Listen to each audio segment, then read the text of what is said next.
Good morning and assalamu alaikum. Walaikum assalam. Hope all of you are fine. You're doing great. How was your weekend, by the way? It was good. That's great to know that you had a great weekend. Mine was also fine. So just let's quickly take a bird's eye view of what we have studied the previous week, and then we are going to start our today's topic. Okay. We discussed the very first chapter of your book, which was Lamplighter. It was quite interesting as we got to know many new things. We came to know how people used to wait for weather conditions when there was no electricity. There was also time when people used to get out at nights only when there was full moon, because when there was full moon there was light, and so they could go out. They could walk easily because of the light, as there were no street lights available. And then the lamp lights were introduced, and some people were appointed to light up those lamp posts that were fixed in streets. What do they do? The people in the earlier ages, they placed some lamp posts in the streets, and they appointed some people to just operate them, to fix them, and to light them up. And those people were called the lamplighters, and it was a lamplighter's duty to just clean the lamps, change their oil, and also light them up. Okay. After that, lamp lights were introduced. There were gas lamps that were there, means the gas lamp replaced the lamp lights. And then there was no need of lamp lighters then, as everyone could do the job of lighting a gas lamp. And later the gas lamps were also replaced by electric lamps. And still, uh, electric lamps, we can say, are ruling the streets. In the end, we came to know that there are still 1500 gas lamps in London, as they're part of country's history. So the government of London, they have preserved those 1500 gas lamps. That's quite amazing. So that was the a quick flashback of what we studied the previous week. And now our today's topic is Black Beauty. Black Beauty is also a chapter of your book. This is also quite interesting because this is also basically a novel that was written by Anna Swell. So just I'm going to share a screen, and you'll see the presentation.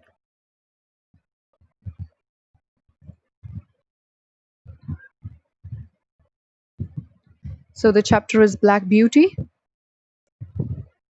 and it's written by Anna Swell. Anna Swell is a novel writer. This particular topic, this particular name, Black Beauty, is actually a name of a novel that was written by Anna Swell. You know the difference between a novel and a paragraph or a chapter of your book? You know that? A novel is a lengthy book. It comprises of, more than 200 pages or more than 300 pages, but a chapter is a smaller one. Okay? So this particular chapter is actually an excerpt. Excerpt means a passage, a small passage that is taken from the novel and that they have given you in the book. So we were on Anna Swell. Anna Swell is an English novelist. She used to write in English, obviously, and she was born on 30th March 1820, as I've mentioned, and she died at 25th April 1878.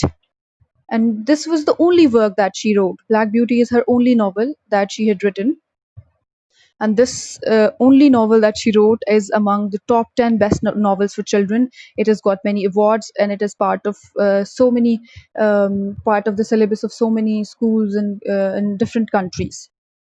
Is that clear? Good.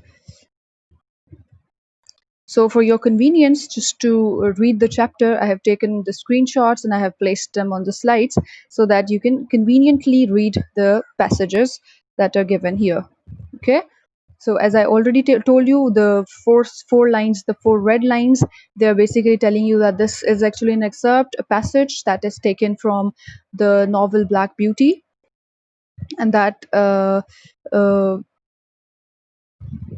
that is basically a book, that is basically a topic that is about hunting, and there are so many interesting things you are going to read. Okay. Before I was 2 years old, a circumstance happened which I have never forgotten. We don't know who is the narrator, who is saying that when he was 2 years old, something, a circumstance means something happened, which the person who's telling us can never forgot. It was early in the spring. There had been a little frost in the night. It was early in the spring. You know the weather spring? A spring is a pleasant weather. So it was early spring, okay? So there was a little frost in the night. Frost means there was a little fog. It was misty somehow, okay? And a light mist still hung over the woods and meadows. And a light mist, there was a small, a little amount of fog in the atmosphere. Hungover means it remained in the atmosphere. This hungover does not mean that it was basically hanging. No, this hungover actually means that the the fog, that the mist remained on the woods and on the meadows. Okay. I and the other calls were feeding at the lower part of the field. I and the other calls. What are calls? Calls are basically the young horses. We call a young horse a colt. Okay? I and other colts. So now we come to know that I is actually a colt, and the other colts, and the horses that are along that colt are feeding at the were feeding at the lower part of the field. So they were in the field and where they were grazing. Okay. When we heard quite in the distance what sounded like the cry of dogs. What did they hear? Some calls, the one who is telling the story, the storyteller, and some other calls. They were feeding in the lower part of the field, and they heard the voices, the cries of the dogs from a distance. They were coming from a distance. The oldest of the calls raised his head, pricked up his ears, and said, "There are the hounds." The oldest called, the one who was older, the other ones were younger. So the older one raised his head, he pricked up his ears. Pricked means he make them stand upright. मतलब कान खड़े कर लेना, ठीक है? He pricked up his ears, and then he said, "There are the hounds."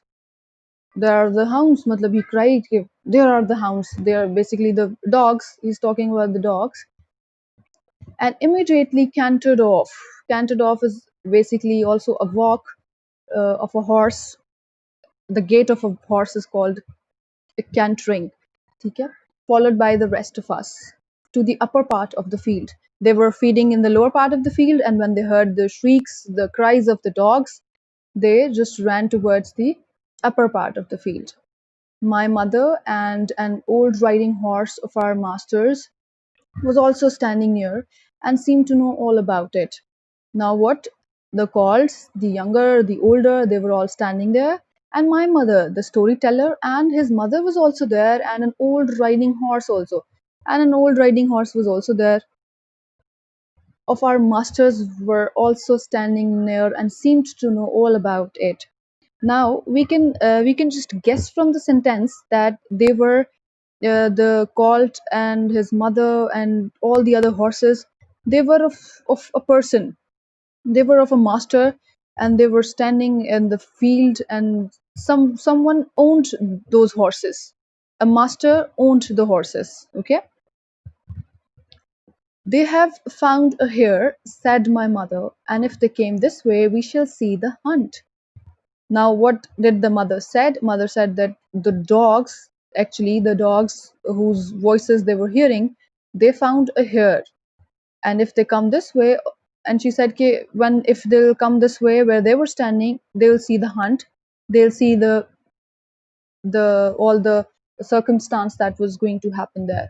And soon the dogs were all tearing down the field of young wheat next to ours. What happened? As she guessed, if they were going to come here, they would we would see the hunt. So what did they see? They saw the dogs tearing up the fields and coming towards them. I never heard such a noise as they made. They did not bark nor howl nor whine, but kept on a yo-hoo, oh-hoo at the top of their voices. I'm sorry I cannot make that sound, but at least I tried. I never heard such a matlab, the colt himself is saying that he had never heard dogs making such noise. It was not a kind of bark, it was not a kind of howling. Howling also means a shrieking sound.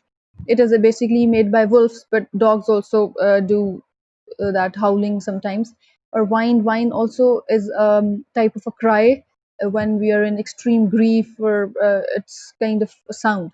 But kept on he's uh, described the sounds that they produced at the top of their voices, and they were doing it very loudly. At the top of their voices means they were doing it loudly, so everyone could hear the voice. After them came a number of men on horseback, some of them in green coats, all galloping as fast as they could.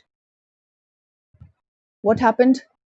First they saw the voices of the dogs, then they saw dogs coming towards them to the upper part of the field, and then what they saw the horses, and the horses, and on the back of the horses there were men. There were men who were sitting on the back of the horse, and they were wearing green coats, all galloping as fast as they could. Gallop and galloping. Galloping is a verb, and gallop is a noun, we can say. Gallop is basically also a gait of a horse. How a horse walks. Gait is the walking style of the horse. And they were galloping as fast as they could. Matlab they were at their maximum speed. The old horses snorted and looked eagerly after them. The old horses snorted. Snorted means the. Can anyone tell me what snorted means? I mean, if you have heard this word before, anyone? Yes, kind of, yes. It's basically snorted is the inhaling and exhaling sounds. When we inhale and exhale while breathing, and when we produce the sounds with that, it is actually snorting. Have you ever heard a horse after the horse has stopped running? He is actually snorting. Okay. So the old horses snorted and looked eagerly after them, and they were interestingly looking after them, and we young colts wanted to be galloping with them. So now they desperately wanted to be a part of that hunt. The young colts, they're actually wishing to be with galloping with them. But they were soon away into the fields lower down. But they were, they just vanished. They just went away lower into the fields. Here it seemed as if they had come to a stand. The dogs left off barking and ran about every way with their noses to the ground. Now what happened? They just, it seemed like they had a stand. It means that something happened and everything stopped. The dogs left off barking. They were not barking anymore, and they just ran everywhere. They were just walking here and there, and they were just searching. They have lost the scent, said the old horse. They have lost the scent means they have lost the way, which means that they have lost their prey. Prey is actually the hare, or the animal after which they were running. They have lost the scent, said the old horse. Perhaps the hare will get off. Perhaps means probably. The hare will get off. Hare is actually a deer, you know that. Okay. The hare will get off. He estimated that the hare would get off, and they would not catch that hare. What hare? I said. Now the young colt is asking, what hare? Oh, I don't know what hare. Likely enough, maybe one of our own hares out of the woods. Any hare they can find will do for the dogs and men to run after. Now the young colt asked what hare, and the old horse replied that it could be any hare in the woods. It was a forest, it was kind of woods. So the horse said that it could be any hare that the dogs could find and run after, and the men could hunt them. And before long, the dogs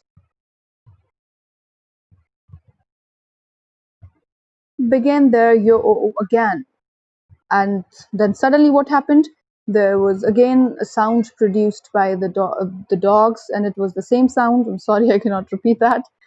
And back they came all together at full speed. And then at the same speed, they were all again running, making straight for our meadow at the part where the high bank and hedge overhang the brook.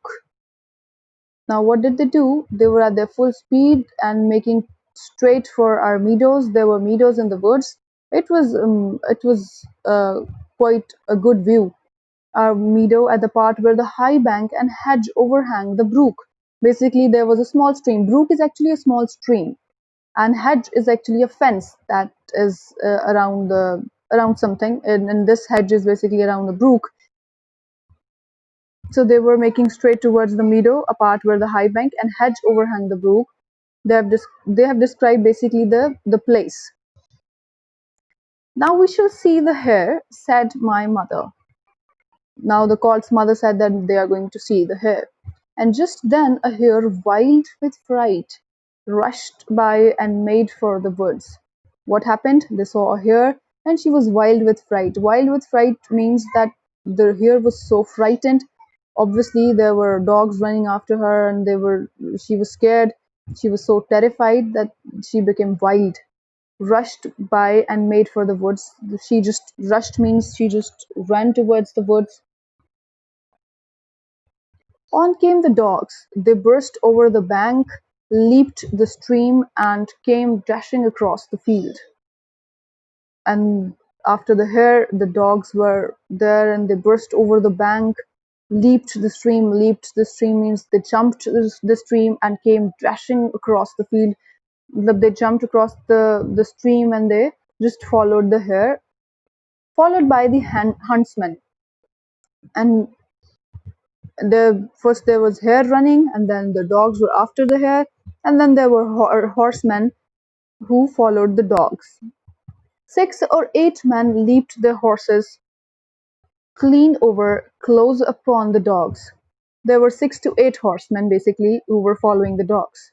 The hare tried to get through the fence. It was too thick, and she turned sharp round to make for the road. Now what the poor hare, she just tried to get out of the fence, but it was too thick, and she turned sharp round to make for the road. And she just turned and she tried to make for the road, but it was too late. She was late, and the dogs were upon her with their wild cries. So what happened? She tried to just get out of the fence, but it was thick. So she tried to turn back and she tried to run towards the road, which was nearby. But it was too late, and the dogs, they just jumped on her. They attacked her with their wild cries. We heard one shriek. Shriek means a cry, a shout of pain, and that was the end of her. Obviously, when there were dogs tearing her apart, she would obviously die, and when she was dying, she made a shriek. One of the huntsmen rode up and wiped off the dogs, who would soon have torn her to pieces. What happened? Now, one of the huntsmen, who the huntsmen were following the dogs, obviously. So what happened? One of the huntsmen, he rode up and wiped off the dogs, means he just sidelined the dogs who would, and if he would have not done this, the dogs would have torn her into pieces. He held up the rabbit, and all the gentlemen seemed well pleased. And once they got the hare, they were very pleased by that. As for me, I was so astonished that I did not at first see what was going on by the brook. As for me, I was so astonished. It is actually the young colt's words that he was astonished, and I did not at first see what was going on by the brook, and he did not first notice that what was going on by the brook. But when I did look, there was a sad sight. Obviously, it was a sad sight. Somebody was dead. Somebody was hunted. Two fine horses were down. One was struggling in the stream, and the other was groaning on the grass. Now we just came to know that not only the prey was obviously dead, but the ones who were hunting the animal, they were also injured. They also had a loss. So the young colt, he saw two horses were down. They were just lying down. They were struggling in the stream. They just fell in the stream, and some were groaning. Groaning is also a cry, a voices that usually come when horses cry. One of the riders was getting out of the water covered with mud. He would have fallen into the stream, so he was covered with mud and he was coming out. The other lay quite still, and the other was lying there still. He was not moving. His neck is broken, said my mother, and my mother said that his neck was broken. Poor, and serves him right too, said one of the calls. And then one of the calls said that yes, it's good for him. It serves him right. This should have been done with him. I thought the same, but my mother did not join with us. The called who is narrating the story, the storyteller, he thought the same, but his mother did not join them. She did not say any word. Well, no, she said, but her words were, well, no, she said, you must not say that. After all, she's a mother, and mothers are always there to guide us. You must not say that, but though I am an old horse and have seen and heard a great deal, I never yet could make out why men are so fond of this sport. Actually, the old mother, she had been living in the woods for so long, and she had already seen so many hunts, and she had seen a great deal of them, and she had heard many of the shrieks of the animals who were attacked. I never yet could make out why men are so fond of this sport. She says that she did not understand why do people do this sport? Why do they practice this? Why are they so fond of this? They often hurt themselves, often spoil good horses. So if they're hunting something, they not only hunt, they hurt themselves. Often they spoil good horses and they tear up the fields and all of a hare or a fox or a stag themselves often, and that they could get more easily some other way. They hunt this, they hunt here, they hunt fox, they hunt a stag, but they could easily get this by another way. They could go to the market and buy it, but we are only horses and don't know. And she says that we are the only horses and I don't understand why this happens. Okay, I think it's clear to you, is it? Is the topic clear? We read the whole chapter today. It's a smaller one, so it's not a big deal reading a complete chapter today. It was quite interesting, isn't it? Yes, I found it interesting.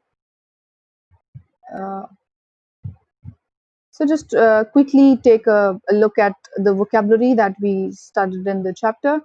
Circumstances was the word that was in the second line of the chapter. It is actually an event, a particular incident. Pricked. Pricked actually means punctured by small holes. Its literal meaning is this, but according to the context, the storyline, pricked, as I told you that he lifted up his ear and he heard the sounds, this is actually pricked, okay? Colt, I told you it's a young male horse. Stag is an adult male deer. Whine, a complaining cry, I already told you, it's written here also. Cantered off, a gait of a horse, I told you it's the walking style of a horse. Hedge is actually the bushes planted as fence, I told you it's a fence. Galloping is the fastest gait of a horse. Snorting, the sound made by inhaling and exhaling roughly.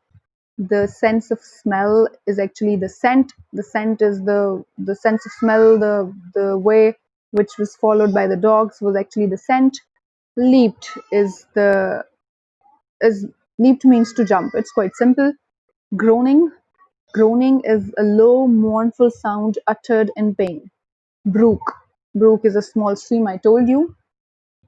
Is there any other word that you find difficult and you need to ask its meaning? You are free to ask anytime. I'm glad to know that you understood every word that I said. I'm really glad. Very good. Let's just move forward. So we come to the characters. So just count the characters. There was one was a young colt, okay, who's actually what? Who is actually the storyteller, who is actually telling us the story. And there are old horses standing with them. And there were also young colts also. There was a mother horse. See, so yeah.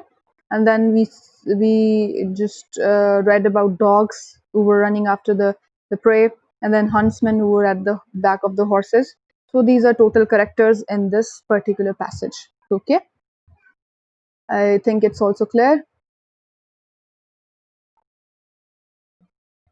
Storyteller, as I told you, it's quite simple. It was a young cult itself who is actually the part of that, who is actually a part of that group, the characters who are actually watching the hunt from a distance, who are watching a huntsman attacking the prey.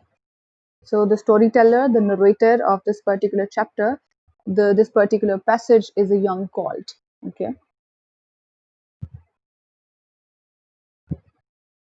so let's just quickly summarize it. I'm going to do it for you, but just to know that if you understood the chapter or what I've explained to you, I want any one of you to summarize the chapter, please. It you could do it in your own words. I mean, if there are grammar mistakes, I'm not going to punish you for this. I'm just going to correct you for this, because this is the practice that would make you confident. And it's not just that I'm going to award you with something, or I'm going to insult you if you pronounce some wrong words, and if you're not good in your language. That's totally fine. You can just share it. Yes, yes, Rich.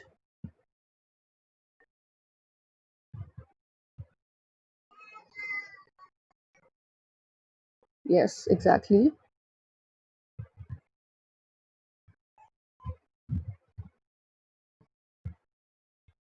Oh, very good. Yes, there was a mother. Yes. Mm-hmm.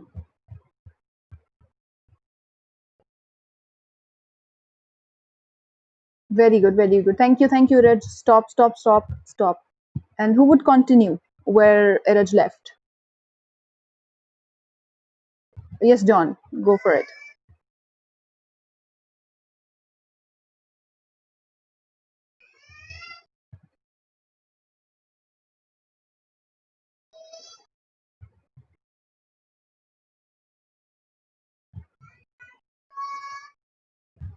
Very good. Very good. Very good. You're all right. You all understood. I hope all of you, other than Eraj and John, all of you understood the chapter that I've explained. Any problem? Any question? Good. So just let me revise it quickly. We just studied that there was a young colt, and he was accompanied by some other young colts. His mother is also there on the lower part of the field, and there is an old riding horse also. So what did they do? They heard the shrieking and the voices of the dogs that were at a distance, and after that, what happened? They saw the dogs coming towards them. The dogs were basically hunting a hare. They were running after a hare, and soon they were just tearing up all the fields, and they were running after it. And then what happened? The colts, the young colts, and the mother horse, they saw horsemen who were sitting at the back of the horses, and they were following the dogs. And what happened, for a time, for a little time, everything was quiet. And actually the colt thought that the dogs and the horsemen, they have lost the scent, they have lost their way. But soon they heard another shriek, and soon after they saw a hare who was trying to get off the fence, but she failed badly, and she was attacked by the dogs just tore her apart. And then the huntsmen, they were upon the dogs, and they did not allow dogs to just completely tear it apart and just eat the hare. So they took the prey, and they were all delighted, and there were so many horses, and the people horsemen, they were injured. The horses were injured. It, some of them broke their neck, and there were people coming out of the mud. So basically, in the end of the chapter, we came to know that the cults, they're saying that they deserve this. The people who were injured, they actually deserve this. But their mother, she did not say these words. After all, she was a mother. So she said that she did not understand up till now that why do people enjoy such deadly support. Is it clear? Good. So, any questions? Any questions? Come on, any questions?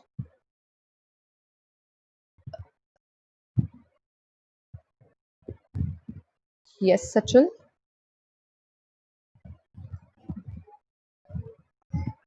Basically, she was not the mother of all the calls. She was the mother of actually the storyteller.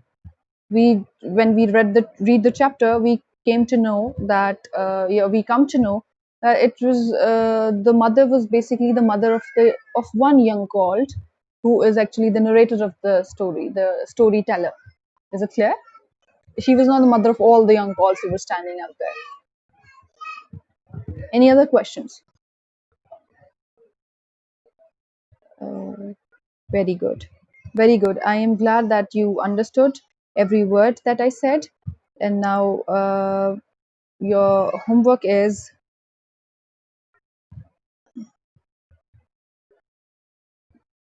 that you're going to read this chapter at your home, and you're going to just underline the difficult words. I have already told you what is the difficult vocabulary. Okay, just let's take a vow. Just quickly take an oath that we are not going to say these words, difficult words. No, not a single word is difficult. Every word is easy. It's just new to us. Okay, so we are not going to say difficult vocabulary, difficult words. No, we are going to say new words and new vocab. Is that clear? That is quite interesting, isn't it? Nothing is difficult. We can do everything. So, new words. You are going to underline the new words, and I've told you the meaning, but still, for your practice, what you have to do is you just have to search the meanings in dictionary, okay? And just write them on the upper part of that word. Just write them up and try to solve the comprehension questions. We'll discuss them in the classroom tomorrow, but just try to do it on your own also. Okay. As far as the chapter is concerned, you have understood every word that I said, so it would be very very easy for you to solve the comprehension questions and anything that is asked from the chapter, because you said that you're clear about it. Okay. So that's all for today. We had a very good session. We enjoyed the chapter, and I'm sure that you also enjoyed the chapter, and we had a great time together. Fine. Any queries or any questions still that you have in your mind, you can still ask because we have time.